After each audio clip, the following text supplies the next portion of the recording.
সঠিক কথা বলতে পারবা না। যদি দ্বীনের কথা বলো তাহলে আমাদের রাজা বাদশাদের বিরুদ্ধে চলে যায়। আমরা আকাম কুকাম করতে পারি না, চুরি চামারি করতে পারি না, খুন খারাপি করতে পারি না, আমরা অন্যের মাল আত্মসাৎ করতে পারি না, আমরা গরিবের মাল খাইতে পারি না, এতিমের মাল ভক্ষণ করতে পারি না। তুমি যদি কোরআন সুন্নাহর সঠিক কথা বলো তাহলে অন্যের মাল ভোগ করার মতো কোনো অবস্থা আমাদের থাকে না। এই কারণে তুমি কোরআন সুন্নাহর সঠিক কথা বলতে পারবা না। ইমাম আবু হানিফা রাহমাতুল্লাহি আলাইহি বললেন, আমার জীবন চলে যাবে, আমি আমার জীবনের শেষ মুহূর্ত পর্যন্ত তোমাদের বিরুদ্ধে লড়ে যাব, আমি অন্যায়ের বিরুদ্ধে কথা বলতে বিন্দুমাত্র কুণ্ঠাবোধ করব না। ইন্নী লা উযিল্লুল ইলমা ওয়া লা আহমিলুহু ইলা বাবিল উমারা। হে আমিরুল মুমিনিন, হে বাদশা, তুমি জেনে রাখো আমার ইলম এত কম মর্যাদার নয়, এত সম্মানহীন নয়। আমার ইলম দেওয়ার জন্য আমি তোমার দরবারে আসব, আর আমার ইলম নেওয়ার জন্য তোমার সন্তানকে আমার দরবারে পাঠাইতে পারবে না। আমার ইলম এত মূল্যহীন না। তুমি আমার কাছে তোমার সন্তানকে পাঠাইবা, আমি পারবো না তোমার কাছে আসতে। অন্য হাজার হাজার মানুষ যদি আমার এই মাটির চাটাইয়ের উপর বসে, মাটির উপর বসে যদি ইলম নিতে পারে, তাহলে তোমার সন্তানরা কেন পারবে না? তোমার সন্তানরা কোন আকাশের চন্দ্র হয়ে গেছে? সাল্লামের মিরাজ সম্পর্কে নবীজি সাল্লাল্লাহু আলাইহি ওয়াসাল্লাম মিরাজে গিয়েছেন, আল্লাহ তাআলার সান্নিধ্য লাভ করেছেন, আল্লাহ তাআলার সাক্ষাতে ধন্য হয়েছেন। রাসূলুল্লাহ সাল্লাল্লাহু আলাইহি ওয়াসাল্লামকে আল্লাহ তাআলা তিনটি হাদিয়া প্রদান করেছেন। আমরা বলেছিলাম, এক নম্বরের হাদিয়া আল্লাহ তাআলার পক্ষ থেকে তিনি পেয়েছিলেন সূরাতুল বাকারার শেষ 3 আয়াত। 2 নম্বর হাদিয়া লাভ করেছিলেন আল্লাহ পাক রব্বুল আলামিনের পক্ষ থেকে এই ঘোষণা যে আপনি আপনার উম্মতদেরকে জানিয়ে দিবেন, তারা যত অপরাধ করুক না কেন, যত গুনাহ করুক না কেন, যখন আমি মাওলার কাছে তাদের গুনাহ এর বিষয়ে তওবা করবে, আমি তাদের জীবনের সব গুনাহ মাফ করে দিব। তবে শর্ত হলো তারা কোনো শিরিক করতে পারবে না, আমার সঙ্গে অন্য কাউকে অংশীদার করতে পারবে না। যদি শিরিক ছাড়া অন্য যে কোনো ধরনের গুনাহ করে, আমি আমার বান্দাদেরকে মাফ করে দিব, তারা যদি আমার কাছে তওবা করে। 3 নম্বর হাদিয়া প্রদান করেছিলেন আল্লাহ পাক রব্বুল আলামিন তার হাবিবকে বললেন যে এই নেন 50 ওয়াক্ত নামাজ আমি আপনার উম্মতের জন্য দান করলাম। আল্লাহর হাবিব সাল্লাল্লাহু আলাইহি ওয়াসাল্লাম সেখান থেকে 45 ওয়াক্ত আল্লাহ তাআলার কাছে গিয়ে গিয়ে কমিয়েছেন। পরিশেষে 5 ওয়াক্ত নামাজ নিয়ে রাসূল দুনিয়াতে এসেছেন এবং আল্লাহ তাআলা এই ঘোষণাও দিয়ে দিয়েছেন, যেই ব্যক্তি 5 ওয়াক্ত নামাজ সঠিকভাবে আদায় করবে, 50 ওয়াক্ত নামাজ আদায় করলে যেই পরিমাণ সওয়াব, যেই পরিমাণ নেকি, আমি তার আমল নামায় এই 50 ওয়াক্তের নেকি 5 ওয়াক্ত নামাজের মাধ্যমেই দান করব। তো রাসূল করিম সাল্লাল্লাহু আলাইহি ওয়াসাল্লাম আল্লাহ তাআলার পক্ষ থেকে হাদিয়া নিয়ে দুনিয়াতে চলে আসলেন। মেরাজের পরের দিন সকাল বেলায় রাসূলুল্লাহ সাল্লাল্লাহু আলাইহি ওয়াসাল্লাম মসজিদে হারামের চত্বরে বসে আছেন। তেমত অবস্থায় রাসূলুল্লাহ সাল্লাল্লাহু আলাইহি ওয়াসাল্লামের কাছে আবু জেহেল আসলো। আবু জেহেল এসে জিজ্ঞাসা করতেছে, মুহাম্মদ কোনো খবর আছে নাকি? রাসূল সাল্লাল্লাহু আলাইহি ওয়াসাল্লাম বললেন, হ্যাঁ, অত্যন্ত গুরুত্বপূর্ণ একটা সংবাদ আছে। বলে, কি সংবাদ? আল্লাহর হাবিব সাল্লাল্লাহু আলাইহি ওয়াসাল্লাম বলতেছেন, গতকাল রাত্রে আমার সঙ্গে কি হয়েছে জানো? আমি গতকাল রাত্রে মসজিদে হারাম থেকে বাইতুল মুকদ্দাস গিয়েছি, আবার বাইতুল মুকদ্দাস থেকে উর্দু জগতে গিয়ে আল্লাহ তাআলার সঙ্গে সাক্ষাৎ করেছি। এমনিতেই তো আবু জেহেল যেগুলো আকলি বিষয়, মেধা, আকল, যেই বিষয়গুলোকে খুব সহজে আকলের মধ্যে বোধগম্য হয়, এই বিষয়গুলোই আবু জেহেল মানতে রাজি না। যেগুলো স্বাভাবিকভাবেই চিন্তা করলে দেখা যায়, হ্যাঁ, এটা সত্য। আল্লাহর রাসূল এমন সত্য দিন, সত্য বাণী আবু জেহেলের সামনে পেশ করেছে, আবু জেহেল মানতে রাজি হয় নাই। ওই জায়গার মধ্যে এমন একটা অবাক করা কথা বলেছেন, অস্বাভাবিক একটা কথা বলেছেন, যে মসজিদে হারাম থেকে বাইতুল মুকাদ্দাস গিয়েছেন, আবার বাইতুল মুকাদ্দাস থেকে ঊর্ধ্ব জগতে গিয়েছেন সপ্ত আসমান পাড়ি দিয়ে। এটা কিভাবে সম্ভব? আবু জাহেল সাধারণ বিষয়ই মানে না, এমন অসাধারণ বিষয় মানবে কিভাবে? তখন সে বলতেছে, মুহাম্মদ তুমি কি আমার সাথে মস্কারা করো? আল্লাহ রাসূল সাল্লাল্লাহু আলাইহি ওয়াসাল্লাম বলেন, না, আমি আপনার সঙ্গে কোনো মস্কারা করি না। এটাই বাস্তব এবং সত্য কথা। আল্লাহ পাক রব্বুল আলামিন আমাকে বাইতুল্লাহ থেকে বাইতুল মুকাদ্দাস পর্যন্ত সফর করিয়েছেন। বাইতুল্লাহ থেকে বাইতুল মুকাদ্দাস পর্যন্ত আমার ইসরা হয়েছে এবং বাইতুল মুকাদ্দাস থেকে ঊর্ধ্ব জগতে আল্লাহ তাআলার আরশে আজিম পর্যন্ত আমার সফর হয়েছে, আমার মেরাজ হয়েছে, এটা সত্য। আবু জাহেল এবার বলে, আচ্ছা আমার কাছে যে এই কথাটা তুমি বলতেছো, এখন যদি আমি সমস্ত মক্কা মুকাররমার সমস্ত গোত্রের লোকদেরকে যদি এখানে জড়ো করি, একত্রিত করি, সবাইকে যদি ডাকি, সবাই আসে, তাহলে সবার সামনে কি তুমি এই কথাটা বলতে পারবা? আল্লাহর হাবিব সাল্লাল্লাহু আলাইহি ওয়াসাল্লাম বলেন, যেটা আমার সঙ্গে সংগঠিত হয়েছে, যেটা চিরন্তন সত্য, যার মধ্যে বিন্দুমাত্র সন্দেহ নাই, এমন ঘটনা, এমন কথা আমি শুধুমাত্র মক্কাতুল মুকাররমার মানুষ নয়, সারা বিশ্বের মানুষ যদি আমার সামনে এসে দাঁড়ায়, আমি সবার সামনে এই কথা স্বীকার করব, আল্লাহ তাআলা আমাকে বাইতুল্লাহ থেকে বাইতুল মুকাদ্দাস থেকে ঊর্ধ্ব জগৎ পর্যন্ত সফর করিয়েছে। এবার কুরাইশ বংশের সবাইকে ডাকলো আবু জাহেল। ডাইকা বলতেছে, শোনো মুহাম্মদ কি বলে। এতদিন পর্যন্ত তো আমি বলছি, তোমরা কানে নেও নাই। মুহাম্মদ আসলেও যে উন্মাদ হয়ে গেছে, নাউজুবিল্লাহ, মুহাম্মদ যে পাগল হয়ে গেছে, এই কথা তোমরা বিশ্বাস করো নাই। আমার কথা তো তোমাদের ভালো লাগে না, শুনো মুহাম্মদ কি বলে। তারা জিজ্ঞাসা করতেছে, কি বলে মুহাম্মদ? কি মুহাম্মদ তুমি কি বলো? আল্লাহ রাসূল সাল্লাল্লাহু আলাইহি ওয়াসাল্লাম ঘটনা খুলে বললেন যে আমি বাইতুল মুকাদ্দাস পর্যন্ত সফর করার পর ওখান থেকে আবার ঊর্ধ্ব জগতে গেছি। মক্কা মুকাররমা থেকে বাইতুল মুকাদ্দাসের দূরত্ব হলো প্রায় 2 মাস, 2 মাসের রাস্তা। রাসূল এক রাত্রে কিছু সময়ের মধ্যেই সবকিছু সাইরা ফেলছেন। এবার কুরাইশের কাফের মুশরিকরা এরা ঠাট্টা মশকরা করতেছে যে এটা কিভাবে সম্ভব। আবু জাহেল বলে, হে মুহাম্মদ, তুমি যদি তোমার কথায় সত্যবাদী হও, আসলেও যদি তুমি বাইতুল মুকাদ্দাসে সফর করে থাকো, তাহলে তোমাকে একটা শর্ত দিই, তুমি এক কাজ করো, তোমার এই কথা আমরা মানব, বিশ্বাস করব, তবে একটা কাজ করতে হবে, বাইতুল মুকাদ্দাসের কয়টা দরজা আছে, কয়টা জানালা আছে, কোন জায়গায় কি কি আছে, এই পূর্ণ বিবরণ দিতে হবে। আচ্ছা বলেন তো দেখি, এই যে আমাদের মসজিদ, এই মসজিদে আমরা নামাজ পড়ি প্রায় 3 বছর 4 বছর যাবত, তাই না? যারা মসজিদের সঙ্গে সব সময় ওতপ্রোতভাবে জড়িত, সব সময় মসজিদের সঙ্গেই সংশ্লিষ্ট, এমন একজন ব্যক্তিকে যদি জিজ্ঞাসা করি, বলেন তো দেখি মসজিদের মধ্যে দরজা কয়টা, জানালা কয়টা, একটু কি ভরকে যাবে কিনা চিন্তা করে বলতে হবে, দেখতে হবে যে দেখি তো হিসাব করে কয়টা কয়টা আছে, এরকম ভাবে চিন্তা করে বলতে হবে।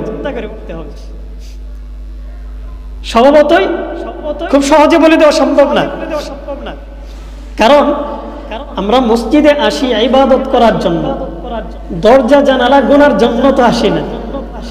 কি বলেন? আমরা কি মসজিদের মধ্যে দরজা জানালা গোনার জন্য আসি? ইবাদতের জন্য আসি। তোমরা ইবাদতের জন্য আসি, ইবাদত করি, আবার চলে যাই। এখানে দরজা কয়টা আছে, জানালা কয়টা আছে, কোন জানালার মধ্যে কয়টা রড লাগানো আছে, এইগুলো কি আমরা হিসাব করি? রাসূলুল্লাহ সাল্লাল্লাহু আলাইহি ওয়াসাল্লাম পরীক্ষার মধ্যে পড়ে গেলেন। আল্লাহ তাআলার কাছে তিনি প্রার্থনা করলেন, আয় আল্লাহ, আমি যে ইসরা করেছি, মিরাজ হয়েছে, এটা তো বাস্তব সত্য, কিন্তু আল্লাহ মসজিদুল আকসার কয়টা দরজা আছে, কয়টা জানালা আছে, আমি তো এগুলোর হিসাব করি নাই। আয় আল্লাহ, কাফের মুশরিকদের সামনে আপনি আমাকে লাঞ্ছিত করিয়েন না, আপনি আমার সামনে এই পরীক্ষা যেন আমি উত্তীর্ণ হয়ে যেতে পারি, আমার সামনে একটা নমুনা পেশ করুন। আল্লাহ পাক রব্বুল আলামিন জিবরাইল আলাইহিস সালাতু ওয়াস সালামকে বললেন, জিবরাইল, মসজিদুল আকসার একটা চিত্র আমার হাবিবের সামনে তুলে ধরো। সুবহানাল্লাহ। রাসূলুল্লাহ সাল্লাল্লাহু আলাইহি ওয়াসাল্লামের সামনে মসজিদে হারামের চিত্র, মসজিদুল আকসার চিত্র তুলে ধরা হলো। বাইতুল মুকদ্দাসের কয়টা জানালা আছে? রাসূল সাল্লাল্লাহু আলাইহি ওয়াসাল্লাম এই চিত্র দেখে দেখে হিসাব করে করে বলে দিলেন যে এতটা জানালা আছে, এতটা দরজা আছে, ওইখানে এরকম একটা জায়গা আছে, এমন এমন কিছু চিহ্ন আছে, ওই জায়গায় এই নিদর্শন আছে। রাসূল সাল্লাল্লাহু আলাইহি ওয়াসাল্লাম মসজিদুল আকসার যত যাবতীয় যত ধরনের বিবরণ আছে, এই সব বিবরণ জিবরাইল আলাইহিস সালাতু ওয়াস সালামের তুলে ধরা এই চিত্র দেখে দেখে কাফের মুশরিকদের সামনে বলে দিলেন। সুবহানাল্লাহ। রাসূল বলে দিয়েছেন।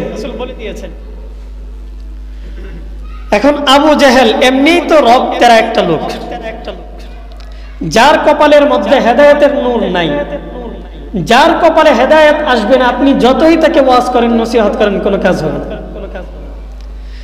যে কোরআনের আইন মেনে চলবে না, কোরআন অনুযায়ী যার জীবন পরিচালনা করার বিন্দুমাত্র চিন্তাধারা যার ভিতর থাকবে না, ওই ব্যক্তিকে আপনি যতই কোরআনের জ্ঞান দেন, কোরআনের ব্যাপারে তাকে যতই তাত্ত্বিক কথাবার্তা শোনান, কোনো কাজ হবে না।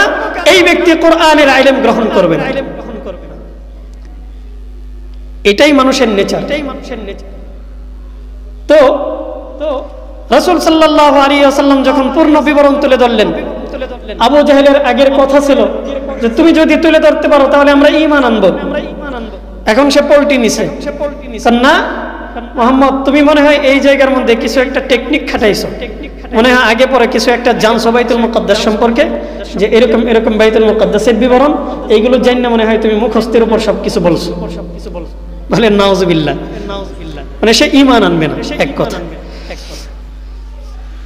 এবার রাসূলুল্লাহ সাল্লাল্লাহু আলাইহি ওয়াসাল্লাম তাদেরকে আরো একটা কথা বললেন যে শোনো, তোমাদের দুইটা দল, দুইটা বাহিনী, দুইটা কাফেলা, তারা শামে গেছে ব্যবসার উদ্দেশ্যে। তো তারা ব্যবসার উদ্দেশ্যে গেছে এবং আমি আসার পথে তাদেরকে দেখছি, তাদেরকে রাস্তার মধ্যে ওভারটেক করে চলে আসছি, আমি দেখে আসছি তাদেরকে, তারা মক্কার দিকে আসতেছে। এখন ব্যবসার কাজ শেষ করে তারা মক্কায় কি করতেছে? আসতেছে। তো ওদেরকে আমি দেখে আসছি। এবং রাসূল এই কথাও বললেন যে আনুমানিক যতটুকু দূরত্বে তাদেরকে দেখে আসছি, অমুক দিন সূর্য ডোবার আগে এই দুইটা কাফেলা মক্কাতুল মুকাররমায় চলে আসবে। রাসূল এই কথা বললেন। এবং এটাও বললেন যে ওই কাফেলার মধ্যে একটা কাফেলার একটা উট হারিয়ে গেছে, একটা উট কিংবা ঘোড়া হারিয়ে গেছে, তারা ওই উট কিংবা ঘোড়া খুঁজতেছে, এরকম আমি দেখছি। এবং আরো একটা কাফেলা, তাদের উটের পিঠের মধ্যে পানির হাউদার পিঠে পানি ছিল, হাউদার মধ্যে কি ছিল? পানি ছিল। ওখান থেকে আমি একটু পানি পান করেছি। রাসূল বলতেছেন তাদের ওখান থেকে আমি কিছু পানি পান করেছি রাস্তার মধ্যে। যদি বিশ্বাস না হয় তাহলে তাদেরকে জিজ্ঞাসা করে আসার পর যে আসলেও কি তাদের হাওদার মধ্যে যে পানি ছিল এখান থেকে যে আমি পানি পান করছি এটা সত্য কিনা। তারা আমাকে দেখে নাই, আমি তাদেরকে দেখছি। আর যেহেতু অন্ধকার ছিল আমি ওইভাবে সবাইকে চিনতে পারি নাই, কোন কাফেলার মধ্যে কে কে আছে এগুলো আমি চিনতে পারি নাই। বাকি তারা আমাকে দেখে নাই, আমি তাদেরকে দেখছি। আর তাদের উটের পিঠের মধ্যে যে পানি ছিল এখান থেকে আমি পানি পান করেছি। তাদেরকে জিজ্ঞাসা করবা যে তারা যে পানি রাখছিল এখান থেকে কিছু পানি কি কম পাইছে কিনা। তো অপেক্ষা করতেছে, অপেক্ষা করতে করতে দেখা গেল রাসূল যেই সময় দিবেন এই সময়ের আগে একটা কাফেলা মক্কাতুল মুকাররমায় চলে আসছে। এবার দ্বিতীয় কাফেলার জন্য অপেক্ষা, রাসূল অপেক্ষা করতেছেন। কি ব্যাপার, সূর্য ডুবে যাচ্ছে যাচ্ছে অবস্থা, এখনো পর্যন্ত কাফেলা মক্কাতুল মুকাররমায় আসতেছে। রাসূল সাল্লাল্লাহু আলাইহি ওয়াসাল্লামের জীবনে আল্লাহ তাআলা সূর্যকে থামিয়ে দিয়েছেন দুই তিনবার আল্লাহ তাআলা তার হাবিবের ইজ্জত রক্ষা করার জন্য সূর্যকে থামিয়ে দিয়েছেন। ওই মেরাজের পরবর্তী সময় একটা সময় ওই সময়টার মধ্যে আল্লাহর হাবিব সাল্লাল্লাহু আলাইহি ওয়াসাল্লাম আল্লাহ তাআলার কাছে প্রার্থনা করেছিলেন, আল্লাহ সূর্য তো ডুবে যাচ্ছে, আমি তো বলেছিলাম সূর্য ডোবার আগেই কাফেরা মক্কায় আসবে, এখনো পর্যন্ত আসতেছে না, আল্লাহ আপনি আমার সম্মানটাকে শেষ করে দিয়েন। আল্লাহ পাক রব্বুল আলামিন সূর্যকে থামিয়ে দিয়েছেন। মক্কার সব কাফের মুশরিকরা হা করে তাকিয়ে আছে, কি ব্যাপার, সূর্য অস্ত যাচ্ছে যাচ্ছে অবস্থা, এমন অবস্থায় সূর্য এক জায়গার মধ্যে স্থির হয়ে গেছে, আর কোথাও নামে না। সুবহানাল্লাহ বলেন না কেন? সূর্য আর নামে না, অস্ত যায় না। হঠাৎ করে তারা দূরে তাকিয়ে দেখে যে ধুলা উঠতেছে। কিছুক্ষণ যাওয়ার পর দেখলো যখন একটা কাফেলা কাছাকাছি আসছে, ধুলাবালি উঠতে উঠতে এই কাফেলাটা যখন একেবারে কাছাকাছি চলে আসছে, আসমানের দিকে তাকিয়ে দেখে এবার সূর্যটা আস্তে আস্তে নিচের দিকে নেমে যাচ্ছে। সুবহানাল্লাহ। আল্লাহ পাক রব্বুল আলামিন তার হাবিবের মান রক্ষা করেছেন, তার হাবিবের ইজ্জত বুঝিয়েছেন। রাসূলের সম্মান এত বেশি এত বেশি যে কাফের মুশরিকদের সামনে রাসূলের ইজ্জতকে উদ্দিন করার জন্য, রাসূলের ইজ্জতকে বৃদ্ধি করার জন্য আল্লাহ তাআলা সূর্যকে থামিয়ে দিয়েছেন। সূর্যকে বলেছেন তুমি থেমে যাও, তুমি এখন অস্ত যাইবা না, যেখানে আছো এখানেই থাকো। আল্লাহ তাআলার নির্দেশে সূর্য থেমে গেছে। রাসূল সাল্লাল্লাহু আলাইহি ওয়াসাল্লাম দেখলেন যখন কাফেলা সামনে চলে আসছে, এবার আস্তে আস্তে সূর্যটা অস্ত যাইতে শুরু করেছে। দুইটা কাফেলাই চলে আসলো। এবার কাফেলার লোকদেরকে জিজ্ঞাসা করতেছে আবু জাহেল যে তোমরা কি তোমাদের পানি হারায় ফেলছো, তোমাদের কিছু পানি কম পাইছো? বলে হ্যাঁ, আমরা কিছু পানি কম পাইছিলাম, কিন্তু কে পানি পান করছে আমরা এটাই জানি না। কে পানি পান করছে আমরা জানি না। হঠাৎ করে দেখি পানি রাখছিলাম, এখান থেকে পানি কম কেন, কিন্তু কে পানি পান করলো আমরা জানি না। আল্লাহর হাবিব সাল্লাল্লাহু আলাইহি ওয়াসাল্লাম বলেন ওই সময় আবু জাহেল যে সঠিক কথাটা সত্য কথাটা বলবে এই সাহসটা তার হচ্ছিল না। কারণ যদি সত্য কথা বলে দেয় তাহলে তো এই কাফেলার লোকজন এরা জেনে যাবে যে রাসূল এক রাতের মধ্যেই এরকম ভাবে বাইতুল মুকদ্দাস সফর করেছেন, ওখান থেকে আরশে আজিম পর্যন্ত গিয়েছেন। এই কথা যদি তারা জেনে যায় আর এই সব কিছুর সত্যতা যদি তাদের সামনে চলে আসে, তাহলে এরা সবাই দলে দলে ঈমান গ্রহণ করে। তো এই অবস্থা যখন সৃষ্টি হয়েছে, আবু জাহেল এখন কিছুই বলে না, বলেন না এমনি জিজ্ঞাসা করলাম।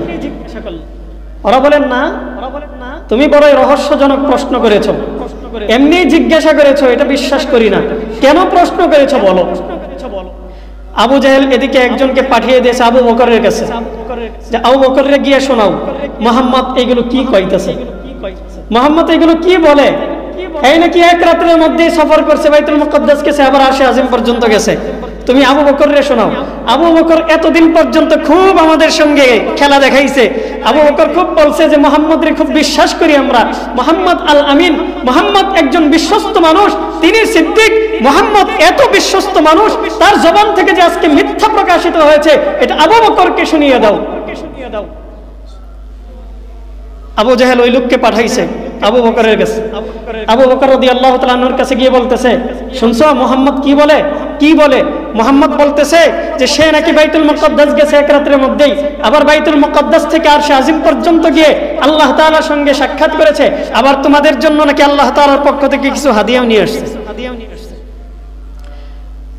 আবু বকর রাদিয়াল্লাহু তাআলা আনহু স্পষ্ট ঘোষণা করে দিলেন, হে কাফের মুশরিকের দল, যদি আমার নবী মুহাম্মদ আরবি সাল্লাল্লাহু আলাইহি ওয়াসাল্লাম এই কথা বলে থাকেন, রাসূল যদি এই কথা বলে থাকেন যে আমি বাইতুল মুকদ্দাস পর্যন্ত সফর করেছি, বাইতুল মুকদ্দাস থেকে আল্লাহর আরশে আজিম পর্যন্ত সফর করেছি, আল্লাহ তাআলার সঙ্গে আমার সাক্ষাৎ লাভ হয়েছে, দিদার লাভ হয়েছে, আল্লাহর সঙ্গে আমার সরাসরি কথা হয়েছে, এই কথা যদি আমার নবী বলে থাকেন আমি স্বীকার করছি, আমি বিশ্বাস করে নিচ্ছি আমার নবী সত্য বলেছেন, আমার নবী কখনো মিথ্যা বলতে পারেন না, আমার নবী মিথ্যাবাদী নন, আমার নবী সত্যই বলেছেন, আমার নবী সত্য বলেছেন।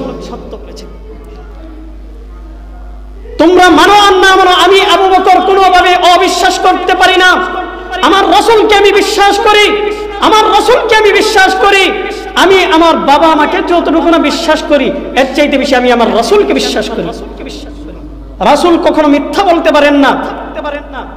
রাসূল আমাদের সামনে আজগুবি কোনো কথা বলতে পারেন না। হযরত আবু বকর সিদ্দিক রাদিয়াল্লাহু তাআলা আনহু রাসূলের পক্ষ থেকে উপাধি পেয়ে গেলেন। রাসূল বলে দিলেন, আবু বকর হুয়া সিদ্দিক, আবু বকর হচ্ছেন একজন সত্যবাদী ব্যক্তি, যে আমার এই কথা শোনার পরেও সে সঙ্গে সঙ্গে কাফেরের উপর কাউন্টার দিয়ে বলেছে, আমি আল্লাহর রাসূলকে এমন ভাবে বিশ্বাস করি, এই যেই রকম ভাবে বিশ্বাস করি এই রকম ভাবে আমি আমার বাবা মাকেও বিশ্বাস করি না।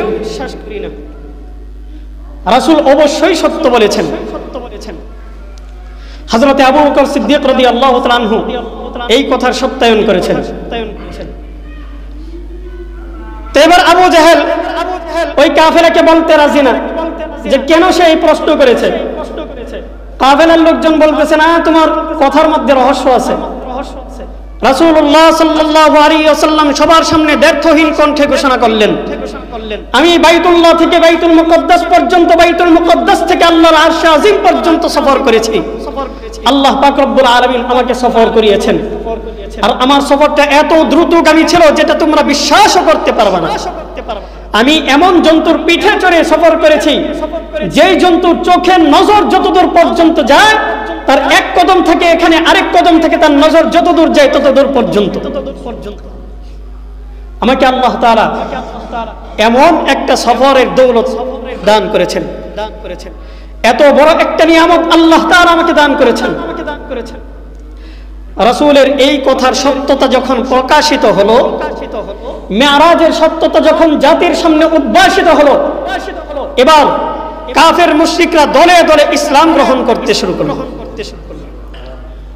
এবার তো আবু জাহেল আরো তেলে বেগুনে জ্বলে উঠল, যে এতদিন পর্যন্ত ইসলামটাকে এত হাইড করার চেষ্টা করলাম, ইসলামের সত্যতাকে হাইড করার চেষ্টা করলাম, মুহাম্মদকে মিথ্যাবাদী সাব্যস্ত করার চেষ্টা করলাম, মুহাম্মদকে পাগল বললাম, খাদিজাতুল কুবরার ইন্তেকালের পর মুহাম্মদকে কষ্ট দিলাম, আবু তালেবের ইন্তেকালের পর মুহাম্মদকে কষ্ট দিলাম, মুহাম্মদকে দেশ ছাড়তে বাধ্য করলাম, মুহাম্মদ তায়েফের ভূমিতে গিয়ে কষ্ট করলো, এত কষ্ট দিলাম, এত নির্যাতন করলাম, মুহাম্মদকে 3 বছর পর্যন্ত বন্দী করে রাখলাম।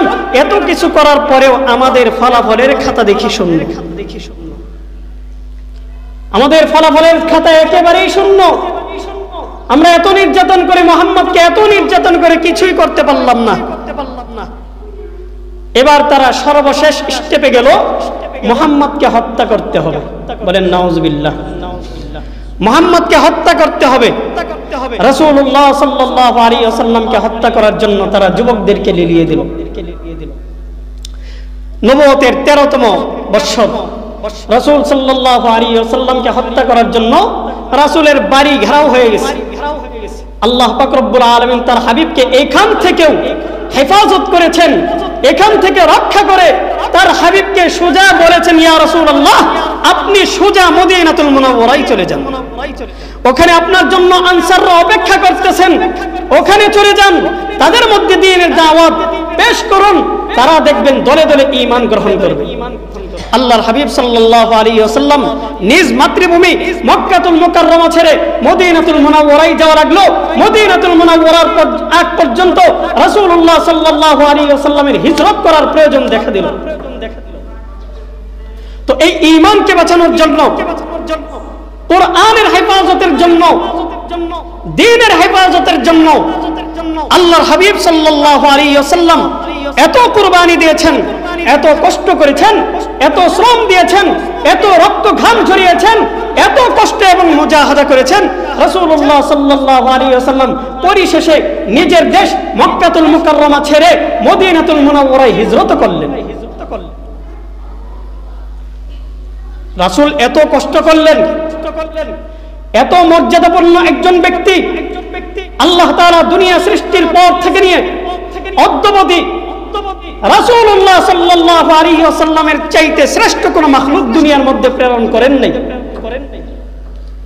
কথা বলেন ঠিক কি ঠিক না? রাসূল হচ্ছেন সর্বশ্রেষ্ঠ। আপনি ফেরেশতা কুল বলেন, আপনি অন্য সমস্ত মাখলুকাত বলেন, সমস্ত মাখলুকাতের মধ্যে সর্বশ্রেষ্ঠ যিনি, তিনি হলেন কে? জুড়ে বলেন তিনি কে? আমাদের নবীর নাম কি? আমাদের নবী হচ্ছেন সর্বশ্রেষ্ঠ। এই সর্বশ্রেষ্ঠ নবীকে আল্লাহ তাআলা এত কষ্ট দিয়েছেন শুধুমাত্র এই দ্বীনের হেফাজতের জন্য, এই দ্বীনকে সংরক্ষণ করার জন্য, দ্বীনকে টিকিয়ে রাখার জন্য, সঠিক দ্বীনটাকে সারা দুনিয়াব্যাপী ছড়িয়ে দেওয়ার জন্য আল্লাহ তাআলা তার হাবিবকে এত কষ্ট দিয়েছেন। হাবিব এত কষ্ট করেছেন, দ্বীনের জন্য রাসূল এত মেহনত করেছেন, এত মুজাহাদা করেছেন, এত কষ্ট করেছেন। এবং রাসূল ঘোষণা দিয়ে দিলেন যে আমার পর এই দ্বীনের হেফাজতের দায়িত্ব আমি যাদের কাঁধে দিয়ে গেলাম তারা হচ্ছেন এই জাতির বিবেক, এই জাতির সর্বশ্রেষ্ঠ উম্মত, আমার সর্বশ্রেষ্ঠ উম্মত, তারা হচ্ছেন হযরতে উলামায়ে কেরাম। উলামায়ে কেরামের কাঁধে আল্লাহর হাবিব সাল্লাল্লাহু আলাইহি ওয়াসাল্লাম এই দ্বীনের হেফাজতের দায়িত্ব ভার অর্পণ করে গেলেন। রাসূল বলে দিলেন আল উলামা ওয়ারাসাতুল আম্বিয়া, উলামায়ে কেরাম হচ্ছেন আম্বিয়া কেরামের ওয়ারিস, সমস্ত আম্বিয়া কেরামের ওয়ারিস হচ্ছেন উলামায়ে কেরাম। নবীদের যেই দায়িত্ব ছিল এই উম্মতের হেদায়েতের পথ দেখানো, উম্মতকে সঠিক দিক নির্দেশনা প্রদান করা, কোরআন সুন্নাহর সঠিক কথাগুলো উম্মতকে বোঝানো, উম্মতের কাছে সঠিক কথাগুলো পৌঁছে দেওয়া, এগুলো ছিল নবীগণের দায়িত্ব। আর এই দায়িত্ব আল্লাহর হাবিব বলেন আমি অর্পণ করে গেলাম আমার এই উম্মতের উলামায়ে কেরাম যারা আছেন তাদের কাছে। এই কারণেই তো এই দ্বীনের হেফাজতের জন্য আমাদের চার ইমাম, চার মাযহাবের চারজন বিখ্যাত ইমামগণ পরিশ্রম করেছেন, কষ্ট করেছেন। সাহাবায়ে কেরামের কষ্ট তো আছেই, সাহাবায়ে কেরামের পর তাবিঈন আমাদের চার ইমামও কষ্ট করেছেন, তাবেউ তাবিঈনরা কষ্ট করেছেন, আইম্মে মুজতাহিদিনরা কষ্ট করেছেন, উলামায়ে মুতাকাদ্দিমিন কষ্ট করেছেন, উলামায়ে মুতাআখিরিন কষ্ট করেছেন। এমনকি আমাদের উপমহাদেশের মধ্যে এই দ্বীনকে বিজয় করার জন্য উলামায়ে দেওবন্দ এত রক্ত ঘাম ঝরিয়েছেন, কাফের মুশরিকদের বিরুদ্ধে লড়াই করেছেন, ইংরেজদের বিরুদ্ধে লড়াই করেছেন, ইংরেজদেরকে এই উপমহাদেশ থেকে বিতাড়িত করে এই দেশের মধ্যে ইসলামের পতাকাকে উড্ডীন করেছেন যারা, তারা হচ্ছেন উলামায়ে কেরাম। ইসলামের পতাকাকে উড্ডীন করার জন্য কম বেশি সবাই কষ্ট করেছেন, কিন্তু সবার সামনে যারা নেতৃত্ব প্রদান করেছেন তারা ছিলেন উলামায়ে কেরাম। উলামায়ে কেরামের নেতৃত্বে যুগে যুগে মুসলমানরা এই দ্বীনকে বিজয় করার জন্য কষ্ট করেছেন, রক্ত ঘাম ঝরিয়েছেন। ইমাম মালিক রাহমাতুল্লাহি আলাইহি তিনি মদিনাতুল মুনাওয়ারায় বসে হাদিসের দর্স দেন। মুয়াত্তা ইমাম মালিক হাদিসের বিখ্যাত একটি কিতাব। মুয়াত্তা ইমাম মালিক তৎকালীন জামানায় বুখারী, মুসলিম, তিরমিজি, আবু দাউদ, নাসাই, ইবনে মাজাহ এগুলো কিছুই ছিল না, শুধুমাত্র মুয়াত্তা ইমাম মালিক রাহমাতুল্লাহি আলাইহি এই মুয়াত্তা ইমাম মালিকের দর্স প্রদান করেন মদিনাতুল মুনাওয়ারায় বসে। তার সামনে হাজার হাজার ছাত্র, 10,000 ছাত্র ইমাম মালিক রাহমাতুল্লাহি আলাইহির দর্সে বসে হাদিসের দর্স লাভ করেন, হাদিসের ইলম অর্জন করেন। ইমাম মালিক রাহমাতুল্লাহি আলাইহি তার জমানার, তৎকালীন জমানার রাজা বাদশাদের মাধ্যমে নির্যাতিত হয়েছেন, নিগৃহীত হয়েছেন, তিনি তার দেশ ছাড়তে বাধ্য হয়েছেন। ইমামুল আযম ইমাম আবু হানিফা রাহমাতুল্লাহি আলাইহি তিনি তো তার জমানার বাদশার দ্বারা এতটাই নির্যাতনের শিকার হয়েছেন, তার জমানার বাদশা ইমাম আবু হানিফা রাহমাতুল্লাহি আলাইহিকে জেলের মধ্যে আবদ্ধ করে রাখলো। সঠিক কথা বলতে পারবে না, যদি দ্বীনের কথা বলো তাহলে আমাদের রাজা বাদশাদের বিরুদ্ধে চলে যায়। আমরা আকাম কুকাম করতে পারি না, চুরি চামারি করতে পারি না, খুন খারাপি করতে পারি না, আমরা অন্যের মাল আত্মসাৎ করতে পারি না, আমরা গরিবের মাল খাইতে পারি না, এতিমের মাল ভক্ষণ করতে পারি না।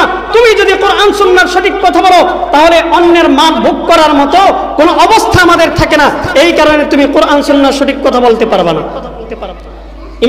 ইমাম আবু হানিফা রাহমাতুল্লাহি আলাইহি বললেন আমার জীবন চলে যাবে, আমি আমার জীবনের শেষ মুহূর্ত পর্যন্ত তোমাদের বিরুদ্ধে লড়ে যাব, আমি অন্যায়ের বিরুদ্ধে কথা বলতে বিন্দুমাত্র কুণ্ঠাবোধ করব না।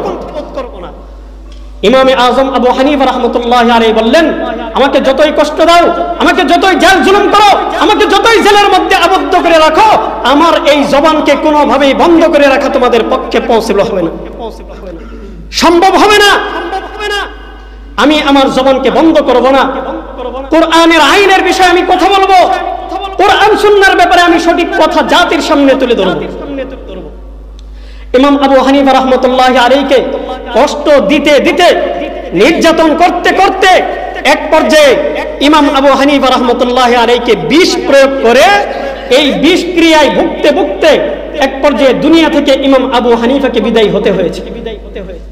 এই রাজা বাদশারা ইমাম আবু হানিফাকে বিষ ক্রিয়ায় একেবারে দুনিয়া থেকে শেষ করে দিয়েছে। কিন্তু শেষ নিঃশ্বাস ত্যাগ করার আগ পর্যন্ত কখনো তিনি হক থেকে সরে যান নাই, কোরআনের সঠিক কথা বলা থেকে কখনো সরে যান নাই।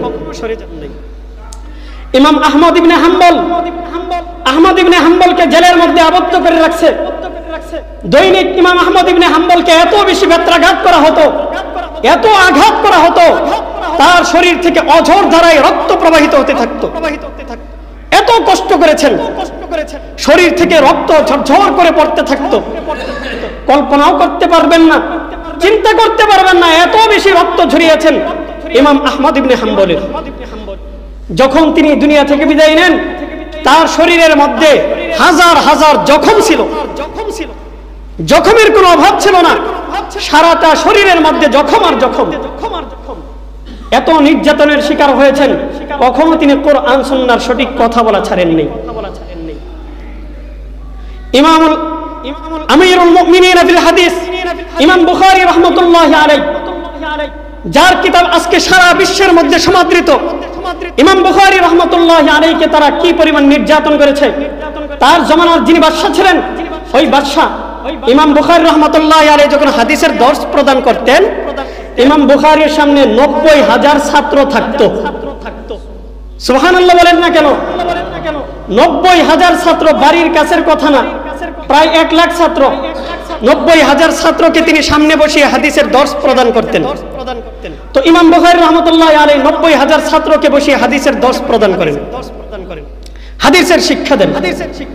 এটা দেখার পর তার জমানার যেই বাদশা, ওই জালেম বাদশা, সে তেলে বেগুনে জ্বলে উঠছে যে আমি বাদশা হওয়া সত্ত্বেও, আমি যখন আমার রাষ্ট্রের মধ্যে ঘোষণা করি, এই ঘোষণা করার পরেও এত মানুষ খুঁজে পাই না, আমি টাকা দিয়েও মানুষ খুঁজে পাই না।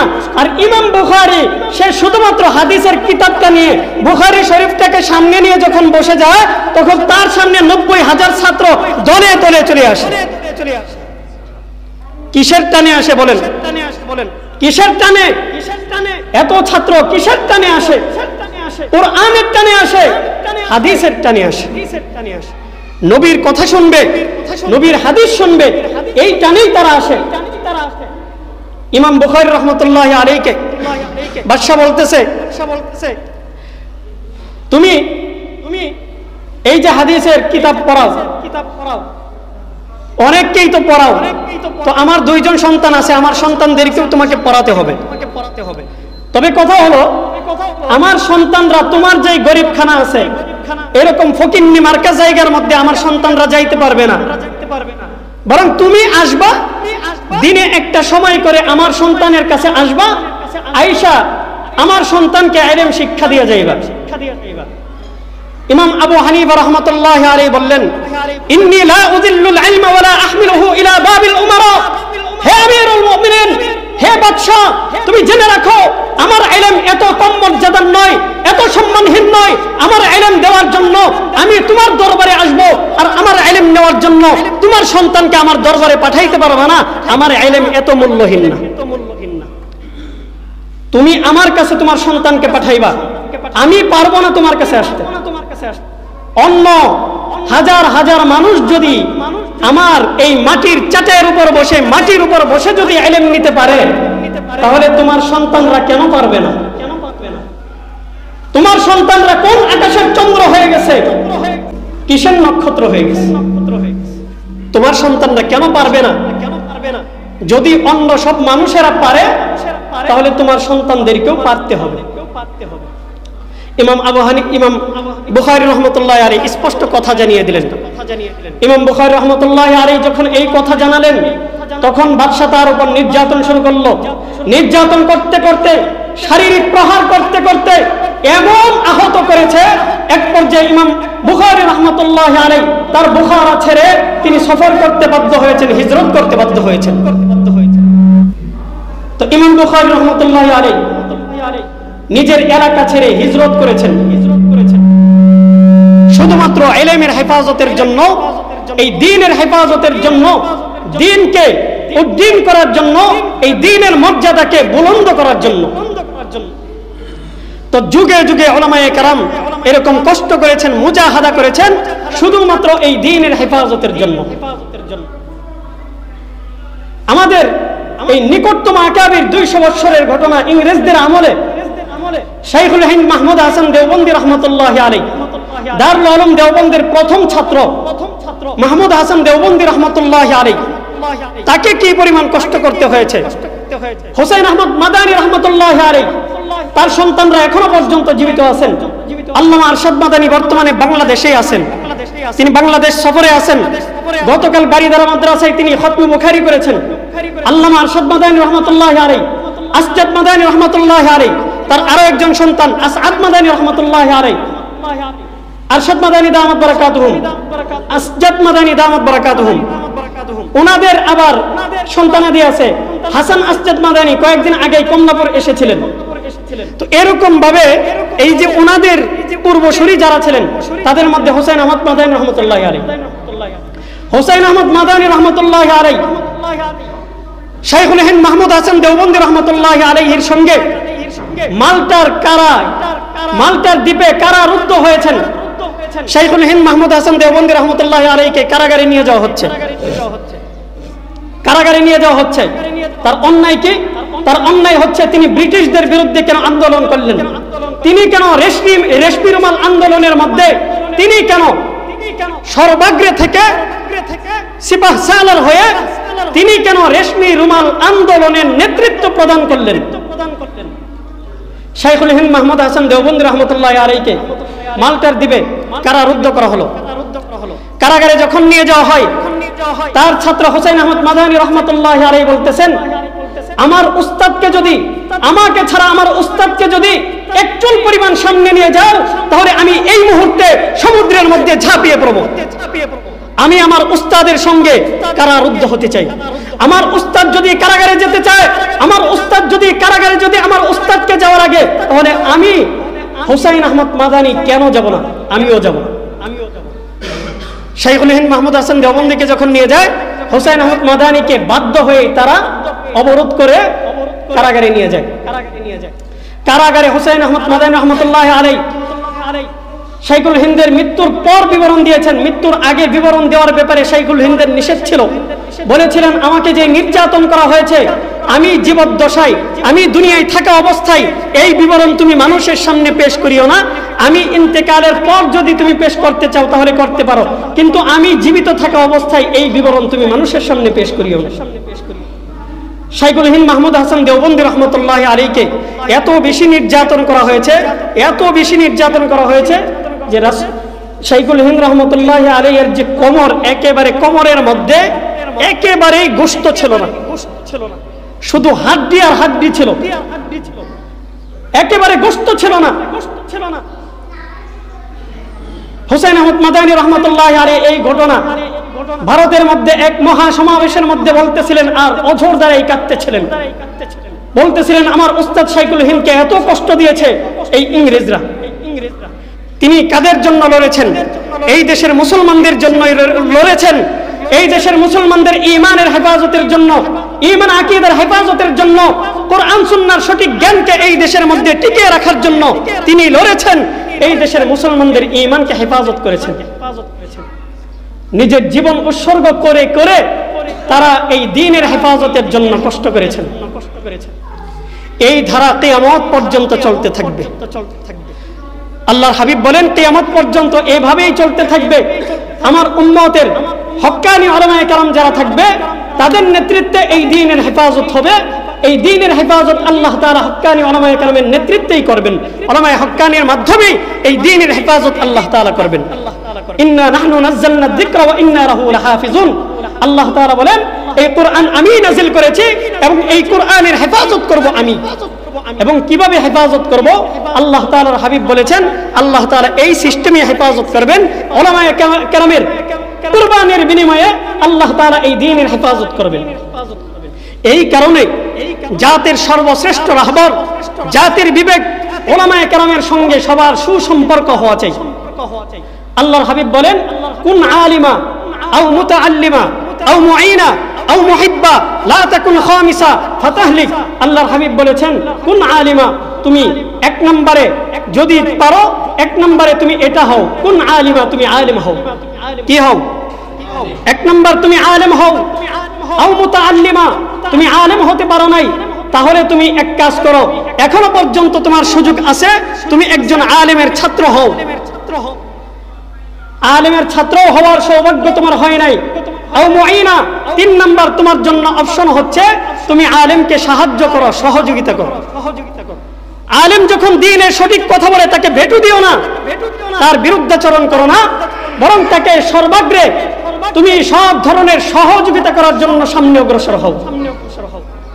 আও মুহিব্বা, তুমি এই তিনটার কোনো একটা হতে পারো নাই, তোমার সর্বশেষ স্টেপ হচ্ছে আও মুহিব্বা, তুমি আলেমকে মুহাব্বত করো, আলেমের মুহাব্বতকারী হয়ে যাও, আলেমের বিশ্বস্ত একজন বন্ধু হয়ে যাও।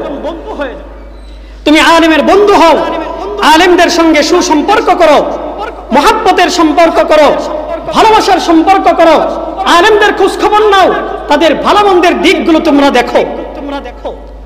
লা তাকুন খামিসা, আল্লাহর হাবিব বলতেছেন যে 5 নাম্বার, লা তাকুন খামিসা, তোমরা 5 নাম্বার হও না, ফাতাহলিক, যদি 5 নাম্বার হও তাহলে তোমাদের ধ্বংস অনিবার্য।